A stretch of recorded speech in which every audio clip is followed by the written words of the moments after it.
नमस्कार, नमस्कार, नमस्कार दोस्तों। मैं Nikhilesh Jain Hindi chess base India channel पर आप सभी का हार्दिक अभिनंदन करता हूँ। दोस्तों आप सभी को दिवाली की बहुत-बहुत शुभकामनाएँ और उम्मीद करता हूँ कि आपका स्वास्थ्य अच्छा रहे, सब कुछ जो है वो अच्छा बीते इस दिवाली में आपके लिए।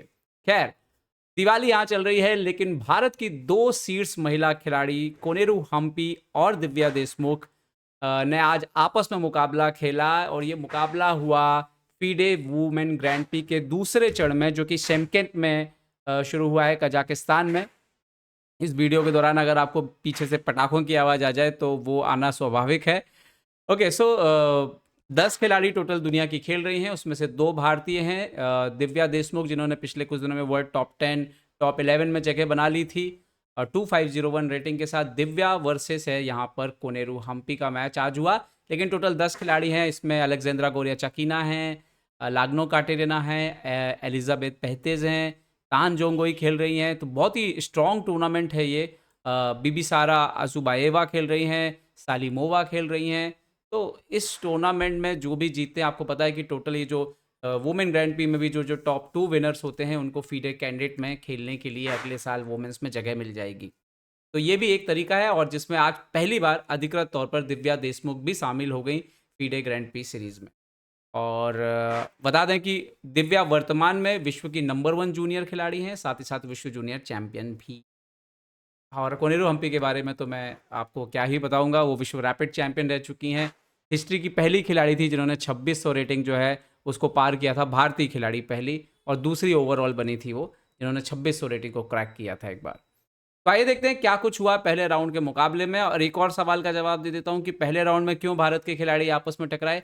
ऐसा ही किया जाता है जब एक देश के खिलाड़ी ग्रैंड प्री में खेल रहे हो तो पहले राउंड में उनको टकरा दिया जाता है ताकि आखिरी राउंड में उनके रिजल्ट्स आपस में खेलने से परिणाम पे असर जो है वो ना पड़े।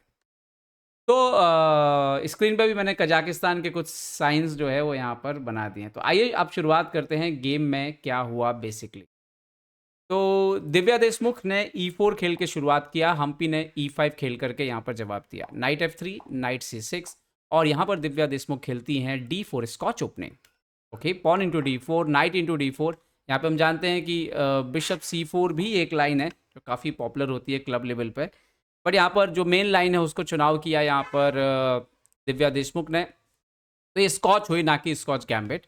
नाइट इंटू D4, इन्होंने खेला बिशप C5 हम्पी ने, सो नाइट B3, बिशप जाता है B6, नाइट C3। यहाँ पर क्वीन F6 खेला कोनेरू हम्पी ने और अब यहाँ पर जवाब देती हैं दिव्या देशमुख क्वीन E2। अब क्वीन E2 का जो जवाब आता है इससे साफ समझ में आता है कि आपने बिशप को थोड़ी देर के लिए यहाँ पर ही होल्ड कर दिया है। ओके, नाइट G E7 और यहाँ पर अब दिव्या खेलती हैं H4 और निश्चित तौर पर दबाव बनाने की कोशिश थी कोनेरू हम्पी के ऊपर आक्रामक खेल के, लेकिन देखिए आगे क्या होता है। हम्पी ने यहाँ पर जवाब दिया D6। ओके, दिव्या ने खेला बिशप G5, क्वीन जाता है E6 के स्क्वायर पर और फिलहाल अभी आप कोई आक्रमण नहीं कर सकते हैं क्वीन के ऊपर क्योंकि आपका खुद का बिशप भी अभी बंद है। यहाँ पर दिव्या ने लॉन्ग कैसल कर लिया और BD7 खेलती हैं यहाँ पर कोनेरू हम्पी। दिव्या खेलती हैं G3, लाइट कलर का बिशप जो अभी तक गेम में नहीं है उसको गेम में लाने की कोशिश करती हैं और यहाँ पर हम्पी जो है वो लॉन्ग कैसल कर लेती है और इसके बाद ये हो गया था कि पोजीशन लगभग इक्वल हो गई है। दिव्या खेलती हैं बिशप H3 और अटैक करती हैं क्वीन के ऊपर और जब G3 किया था बेसिकली तो बिशप G2 के अलावा बिशप H3 का भी थ्रेट था। तो हम्पी खेलती हैं क्वीन यहाँ पर G6, बिशप D7। अच्छा, ये वो मौका था कि यहाँ पर दिव्या के पास 1 घंटे 4 मिनट थे और हम्पी के पास 1 घंटा 7 मिनट के आसपास था, लेकिन इस चाल को चलने में दिव्या ने काफ़ी ज़्यादा जो है वो समय ले लिया। तकरीबन 28 मिनट सोच के उन्होंने बिशप इंटू D7 मारा। यहाँ पर निश्चित तौर पर उनके दिमाग में और भी चीज़ें चल रही होंगी जैसे कि बिशप इंटू E7 भी एक ऑप्शन हो सकता था और इसके अलावा बिशप F5 भी एक इंटरेस्टिंग ऑप्शन हो सकता था, लेकिन खैर उन्होंने यहाँ पर बिशप इंटू D7 मारा, रुक इंटू D7, F4। क्वीन के पास एक चीज़ था कि दिव्या यहाँ पर स्पेस अच्छा खासा गेन कर रही थी, तो क्वीन के पास थोड़ा सा प्ले का प्रॉब्लम तो आ रहा था कोनेरू हम्पी का, लेकिन हम्पी बहुत ही एक मजबूत खिलाड़ी हैं। यहाँ पर F6 आता है, वो खेलते दिव्या खेलती हैं F5, क्वीन F7। अगर आप यहाँ पे ध्यान से देखो तो दरअसल एक्चुअली में ब्लैक के स्ट्रक्चर पे कोई वीकनेस है ही नहीं। ब्लैक का स्ट्रक्चर एकदम ठीक है, चाहे आप यहाँ का पॉन स्ट्रक्चर ले लीजिए, चाहे आप इस तरफ का पॉन स्ट्रक्चर लीजिए। लेकिन वाइट ने थोड़े से यहाँ पर जो है कमिट किए हुए हैं, जैसे पॉन F5 पर आ गया तो ये पॉन जो है वो बैकवर्ड पॉन है। तो इस तरह से हम देखें तो वीकनेस जो है वो ब्लैक के कैंप में नहीं होने की वजह से कोई ज़्यादा प्रॉब्लम जो है यहाँ पर हम्पी को नहीं जा रहा था। बिशप F4 खेला यहाँ पर, दिव्या देशमुख ने अपने बिशप को बचाया, तो अब हम्पी ने इमीडिएटली यहाँ पर D5 खेला। ये मूव एक्चुअली में बहुत इंपॉर्टेंट था। इससे जो थोड़ा सा उनको स्पेस का प्रॉब्लम आ रहा था उसका प्रॉब्लम सॉल्यूशन होना शुरू हो गया। नाइट A4, रुक A8, ये इंटरेस्टिंग मूव है। रुक D8 को जो है वो पीछे हट लिया, किसी भी तरह का जो है कोई प्रॉब्लम जो है वो क्रिएट ना हो नाइट C5 से।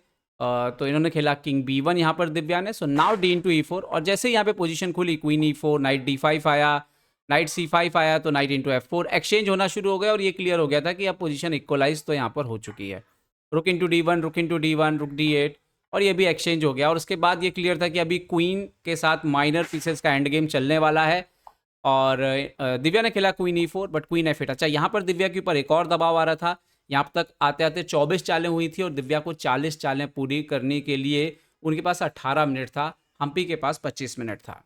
ओके, दिव्या लगातार अग्रेसिव खेलना जारी रखती हैं। वो खेलती हैं B4, हम्पी संतुलित खेलना जारी रखती हैं, C6 खेलती हैं। अब उनका क्लियर आइडिया था कि भाई बिशप मार दीजिए, अदरवाइज हम बिशप जो है वहाँ से हटा लेंगे। तो दिव्या ने यहाँ पे मार लिया bishop, night B6, A B6, night A4, B5 आता है। इस तरह की चाल का कोई खास जो है वो B6 का आपको फ़ायदा नहीं मिलेगा किंग C7 के बाद, तो इसीलिए नाइट C5 खेला यहाँ पे दिव्या ने, ज़्यादा स्टेबल स्क्वायर है। बट एनीवे क्वीन D6 आ गया, G4 किया, तो नाउ यहाँ पर किया B6 और नाइट को पीछे जाने मजबूर कर दिया D3, किंग D7। और देन नाउ क्योंकि क्वीन को अगर आपको फ्री करना है तो ये स्क्वायर आपको कंट्रोल में रखने होंगे। नाइट ने तो ये कंट्रोल में रखा है ताकि क्वीन भी फ्री हो सके। क्वीन E3, किंग C7, और यहाँ से क्वीन E8, क्वीन D7, ये इस तरह से थोड़ा सा ऐसा लगा कि यहीं पर रिपीट होगा। बट खैर हम्पी मेरे ख्याल से 40 चाल तक चेक करना चाहती होंगी, कोई गलती ना हो जाए। King C1, night D6, night F4, यहाँ पे नाइट C4, अच्छे स्क्वायर पे नाइट यहाँ पर बैठ गया हम्पी का भी। Night E6 check, king B7, यहाँ पर क्वीन D3, क्वीन D3, और इसके बाद आया एंड गेम, जो कि 40 जैसे 40 चालू हुई ये क्लियर हो गया था। यहाँ पे ज़्यादा कुछ गेम में बचा नहीं, 41 चाल पे दोनों खिलाड़ी जो है वो ड्रॉ पे सहमत हो गए। खैर ये तो पहला ही राउंड था। ये टूर्नामेंट दिव्या के लिए बहुत कुछ दे सकता है क्योंकि उनकी रेटिंग 2501 है, वो बहुत अच्छा करती हैं, तो वर्ल्ड टॉप 5, टॉप 7 के आसपास भी जगह बना सकती हैं। एक और बड़ी चीज़ यहाँ पर मिल सकती है उनको, ग्रैंड मास्टर नॉर्म हासिल करने के बहुत ही ज़्यादा अच्छे चांस हैं इस तरह के टूर्नामेंट में। अगर वो इस टूर्नामेंट को जीते हैं या टॉप 3 में जगह बनाए तो ग्रैंड पी के पॉइंट तो मिलेंगे, साथ साथ ग्रैंड मास्टर नॉर्म भी यहाँ पर दिव्या देशमुख हासिल कर सकती हैं। उम्मीद करता हूँ ये वीडियो आपको पसंद आया होगा। आगे भी हम वुमेन ग्रैंड पी के जो वीडियोज़ हैं वो आपके लिए लाते रहेंगे, एनालिसिस वीडियो। और आप सभी को एक बार फिर से दिवाली की बहुत बहुत शुभकामनाएं दोस्तों। जय हिंद दोस्तों, अपना ध्यान रखें, सुरक्षित रहिए।